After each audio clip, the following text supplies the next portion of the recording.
It's 2015 and you're listening to an album made by a not so famous artist, but you've got to it because it sounded promising.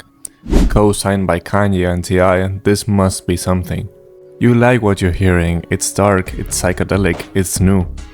It even has Kanye, Future, Justin Bieber, Young Thug and many more in it. Who would have known that this guy would shortly after become one of the biggest names in the rap game? Who would have known that Rodeo would become a classic album in the trap genre? Today, we are not going to discuss the musical quality of the album, which we know it's great. We're going to discuss something deeper, the story that it's told in the album, the message that Travis wanted to give, the evolution of his persona. Come with me in this story with many ups and downs. Come with me to this rodeo. Everything I say in this video is merely my own interpretation. Take it as you want, and I hope this will be useful for you to build a life of purpose, create better art, and become more creative. The album starts with an introduction narrated by T.I.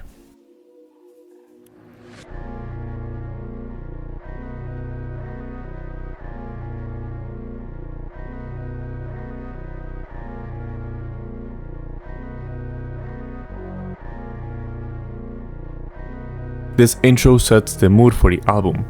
It's a story of an unconventional guy that goes against the system and doesn't enjoy being a yes man.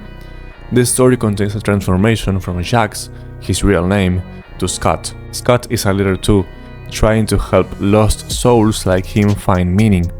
It seems that Scott's current situation is not great, because whatever other place he ends up in, it's better than his current situation. The song continues to talk about drugs, parties and girls, but in the middle of it, there is a break that calls my attention. Misfits can't wait to get a chance to say fuck you to the ones who said fuck you. Till end doing your thing. Codeine and cocaine cartels. Who leads the chart of this young mob? La Flame, he hears in his head. The world is yours. Here, T.I. continues to affirm Travis' misfit status and the need for him to become a leader and conquer the world. This break serves as a wake-up call for Travis, and the song switches the beat and it motivates Travis to move, follow his ambition and get some money. The song ends with Travis singing, "We gon' rule the world," and that he'll never stop. T.I. concludes with La Flame says, "Let your ambition carry you." Pretty solid intro, huh? Besides this being one of my favorite songs in the album, it's also a very interesting one. Travis tells that he's been kicked out from his house, which is actually true, and that he's sleeping on a couch, and that's also true. But shortly after, he says that he's making good money from music and that he's buying his mama a house, despite her kicking him out some time ago. Instead of taking this as a happy experience, Travis just states, "Now she cannot kick me out of the house now." Which is at least funny. The song then transitions to this side, where Travis and Quavo remember all of the memories, both good and bad, about growing up in a tough city. This part of the song gets kind of nostalgic despite being in a better position now, at least they have a future. They remember with good eyes all of the love experiences, crimes and parties experienced in their hometown. Changing your life, even if it's for the better, has emotional prices that we have to pay. It's not easy, but it's worth it, and you'll see.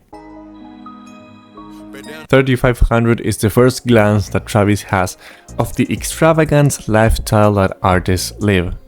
Parties, lots of drugs, girls, etc. The song name is in honor to the $3,500 coat that Kanye and Kim got for Northwest when she was very little. Travis is shook by this, because imagine coming from poverty and seeing that other people are spending your entire month's salary in a coat for a 2-year-old. The song is great, but it doesn't have much content related to the main story, so let's move on.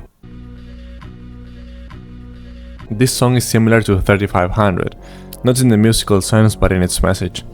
The title is pretty self-explanatory, parties, money, drugs, being fucked up, but it has a really interesting outro. All of the products of a young man gone the long way, from the home that he knew till he roamed where he at, and the phone breakup, unknown wake up, several one-night stands, hung up phone breakup, if he fall, Will he fly? Sure, wouldn't take much. For you to find out, jump, if you took that plunge. If not, we're in the same spot. How could you judge? It reflects on the downsides of trying to make it in this world and all of the excess and addictions that you are exposed to. Travis is immersed in drugs, one-night stands and shallow connections. But the song ends with a question. Will he fly if he falls? Meaning, will he strive even if he fails? Even if the risk is too big? We'll see. Probably everyone's favorite song of the album. It's just amazing, full of feelings, meaning and quality. The song has two parts.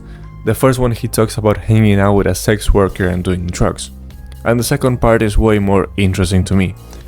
It starts with my granny called, she said, Travis, you work too hard, I'm worried you forget about me. I'm falling in and out of cuffs, don't worry, I'ma get it, granny. His family is concerned by his unconventional path and all of the trouble that he gets into, but Travis tries to keep his family cool. The following verses are also super interesting.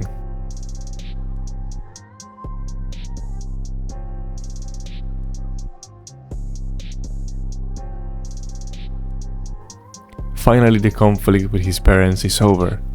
Money solved the problem he had with his parent, especially his mom. I'm surprised with the verse, I done found life's meaning now, because it's a super deep experience to find your purpose, your meaning, your calling. And with that purpose you can retire your parents? That's a whole another level. Travis doesn't have to look for the answers, he knows he has to stick with this, because it solved the relationship with his parents. And Travis also mentions the great effect that hanging out with artists in the same lane as him had. Practicing have the passion you package different. It's an amazing song. In this song, Travis takes a moment to reflect on those who didn't make it.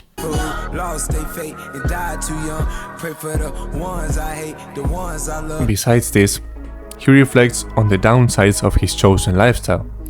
I pray that the demons go away they hunt in us.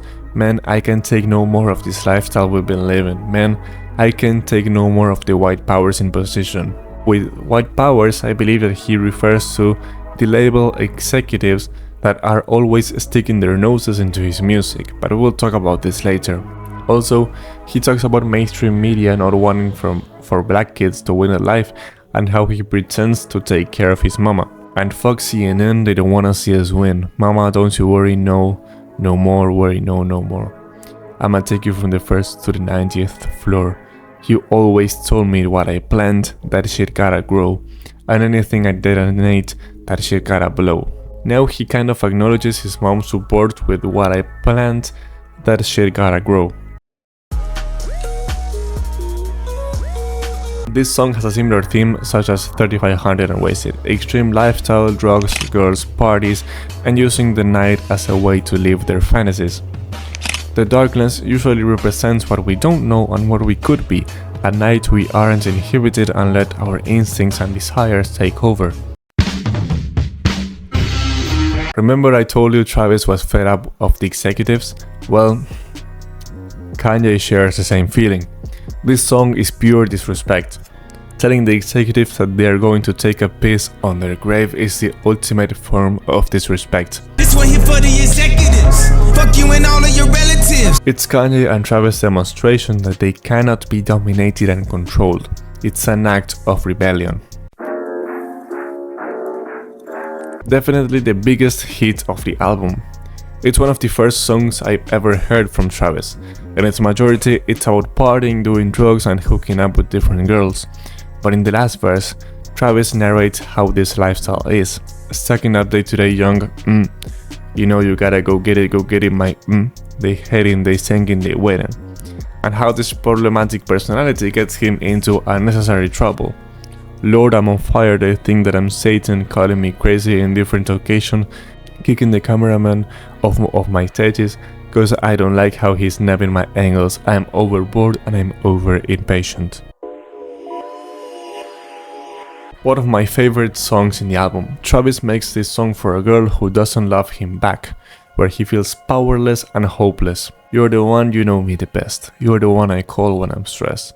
This is the time of the year I feel alone.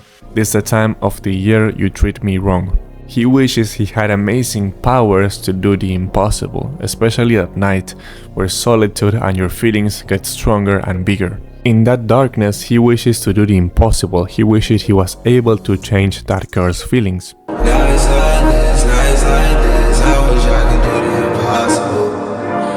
The song ends with an amazing outro that continues to put this girl on a pedestal, and we hear that he'll take things slow, probably in a desperate try to get her back. You already know, right, that you are irreplaceable, and I'm gonna take it slow, baby. Having this song after Impossible makes perfect sense. Heartbreak can get you to indulge in clubbing, drugs and casual sex, which is what this song is about. You can summarize it in this Justin Bieber's verse. Let's lose each other's mind, let's make each other's night, we'll take advantage of time while we are both intertwined. Girl, I want you on the rocks, no chaser, be sure to drink it all, won't waste ya. I know you stay sober, I'm sure a few drinks won't faze you. This is an absolute banger of a song, and Justin and Thug go crazy. Definitely one of my least favorite songs in the album, not only because I don't vibe with it, but also it doesn't contribute much to the story we're interested in. This song describes being high and being horny. Yeah boy, this song contributes to our story. Travis actually takes time to describe his story of growth and how he'll continue to rise. I can tell about the night tales and the dry spells, all the wrong ones and the right ones to stay away from, and how we took off and how we on top and how we won't fall, how we going up and how we came up or how we came up. It all started in the basement, was an attic but we call that shit the basement, baths to break all my mama's spaces. Also, it describes the resistance he found inside his family when he wanted to do music full time. And how after you make it, you suddenly have lots of friends. This is a story of success that shows that the road least traveled has many mistakes in it, has many haters, and when you make it, everyone wants to be your friend, despite not being there when shit was tough. It's a great song in my opinion. I love this song. I remember I listened to it for years until I got its meaning. It wasn't that difficult though, I just didn't pay attention to the lyrics. It's about him becoming independent and repeating over and over again to his parents that he doesn't need help anymore. He's on a journey to discover his own message and independence. I don't want your apple pie, mama. I need my own pepper, my own legacy. And the song ends with a very cool outro, again narrated by T.I. On and back and forth, the evolution's absolute. Tours and shows and groupie whores wouldn't hesitate if he had to shoot, though he'd rather not. Forever been the elephant in the room that everyone can't wait to run and tell about. The head to the body of the belligerent militant group that sponsors the revolution that will not be televised. Decide to grow so little guys, you've been obviously been ill-advised. Yet and still, the question that arises to the mind: will he make it? Was it worth it? Did he win? Will he survive? The rodeo. He mentions several things here. Travis' evolution cannot be ignored no more, and that he's getting so big that people can't wait to talk about him. That he's the leader of a hostile revolutionary group, but still, despite all of this, we're struck again with a doubt. Will he survive the rodeo and make it? This song has a powerful contrast in it. OK is recharged with party, girls and money. At the intro it talks about Trav being one of the leaders of the new school. Leaders of the new school. They won't let us in, but they had to. However, Alright has a chill beat and talks about difficult childhood. You hear Travis almost crying in these verses. Like he says, Jugs was born April 30. Doctor said he won't be home in 30 days. He gon' be alright. Mama said her son gon' be a gift. Mama said her son gon' be the shit. And how he needs to escape after seeing things he shouldn't have. Mama coming home with different daddy out there hanging with the killers. Would it be alright? Feel like I'ma need a sip. Feel like I'ma need me a bitch. Make me feel alright. Fantastic ending for this fantastic album. Travis talks about him coming up and that he's in a better financial position now. RAV4 turned into a rover till it took flight and ended up on the shoulder. Now I'm money little alone. And that he'll be in this game for long, dodging distractions and people who want him to fall off. We can see he kept his promise. Will I ever fall off? I doubt it. No. All of this diamonds shining, all of this gold on me, all of these foes on us. How do I dodge these zombies? They want my soul from me. Know that I'm gone, but one thing, they will never catch me falling off. Never catch me falling off. After this amazing journey, I must say, Rodeo is a story of growth. Literally the story about how Shax evolved into Travis Scott. But this journey wasn't super pleasurable. He went through drug abuse, alcohol abuse, partying a lot, casual sex, heartbreak, family doubts, getting kicked out, uncertainty, and lots of things that we have covered. Travis has a volatile personality with a tendency to repeat many things that he knows aren't best for him. But in the end, he makes it and is sure that he'll never fall off. 9 years later, we can see that this remains true. We'll see if he continues to survive the rodeo.